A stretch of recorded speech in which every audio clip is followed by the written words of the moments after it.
시청자 여러분 안녕하십니까? 여러분을 위한 NTVC 뉴스 지금 시작하겠습니다.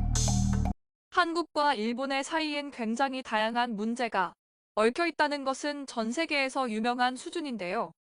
2차 대전 전범국과 전쟁 식민지 국가 중 가장 성공한 나라가 된 한국의 기나긴 갈등은 세계에서 가장 군사력이 강한 지역인 동북아 지역의 핵심 키워드 중 하나입니다.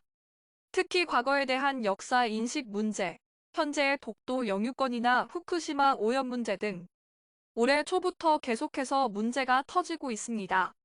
근래에 들어 한국에 대한 반도체 관련 수출 규제를 단행하며 먼저 공격을 시작한 것은 일본이었는데 이 문제의 해결을 위해 한국이 먼저 관계를 개선하려는 태도를 보이자마자 정작 가해자인 일본 측이 이렇게 또다시 본색을 드러낸다는 점에서 일본에 꼭 유화적인 제스처를 취해야만 하냐는 여론이 높아지고 있습니다.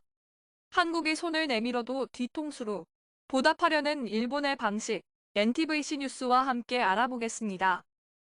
일본은 조선 지역에서 군인을 모집했고, 이는 지원 형식이었다.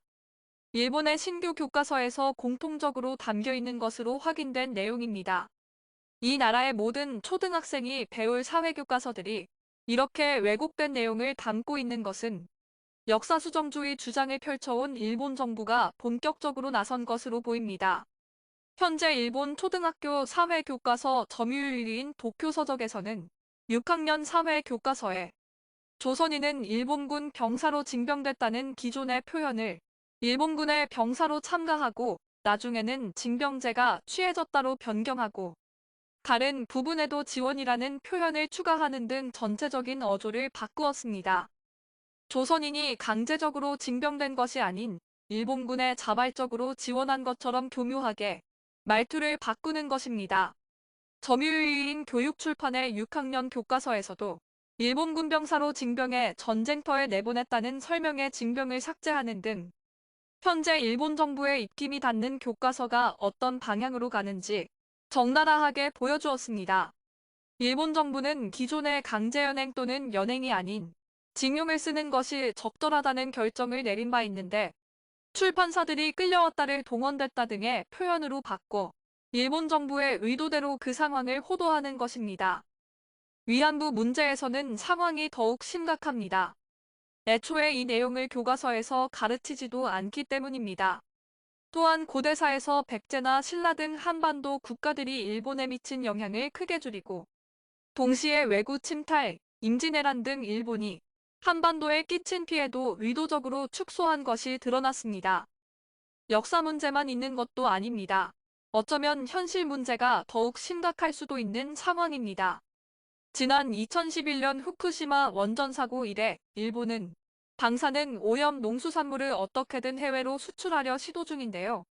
최근 윤석열 대통령의 방위를 기점으로 일본 정부와 언론들은 기회를 잡았다는 듯이 한국이 후쿠시마산 농수산물을 수입할 준비를 하고 있다고 대대적으로 홍보 중입니다. 일본 중의원 소속 누카가 후쿠시로 의원이 교도통신과 인터뷰를 진행하며 한국 대통령 측이 후쿠시마 농수산물을 수입하기 위한 과학적인 자료를 제시하면 도움이 될 것이라고 말했다고 주장하며 한국 내에서 이와 관련된 논란은 점점 걷잡을 수 없이 커지는 상황입니다. 이에 대해 대통령실은 수일 동안 후쿠시마산 농수산물이 국내에 들어올 일은 없다고 맞대응하고 있는 상태입니다. 하지만 이와 함께 일본의 후쿠시마 원전 오염수 방류 문제에 있어서도 일본의 교도통신은 윤석열 대통령이 지난 3월 스가 요시히데 전 일본 총리 접견에서 후쿠시마 원전 오염수 방류 문제에 대해 시간이 걸리더라도 한국 국민의 이해를 구해나가겠다고 말한 것으로 알려졌다고 29일 보도했습니다. 이뿐만 아닙니다. 오랜 기간 일본이 문제를 삼고 국제적으로 이슈화 시키려는 독도 문제에 있어서는 일본 자국 교과서에서 독도를 다케시마로 칭하는 것은 기본이며 이제는 한 발 더 나아가 독도는 일본 고유의 영토로 현재 한국이 무단 점거 중이다라는 파렴치한 표현을 사용하고 있습니다. 일본이 이렇게 다방면으로 한국의 선의를 악의로 갚아주고 나서는 상황에 우리 정부가 여전히 국익을 위한 확실한 표현을 하지 않으며 저자세적인 태도로 외교를 단행하는 모습에 현 정부와 여당에 대한 지지율이 폭락하는 것은 물론 우리 국민들의 분노는 그야말로 머리끝까지 차올라 폭발하고 있습니다. 우리 정부는 일본의 몰염치한 행태와 과거의 역사를 다시금 상기하며 경계심을 가지고 우리 대한민국을 위한 올바른 외교를 해야 할 것입니다. 지금까지 NTVC 뉴스였습니다. 시청해주셔서 감사합니다. 시청자분들의 댓글, 좋아요와 구독은 뉴스 제작에 큰 힘이 됩니다.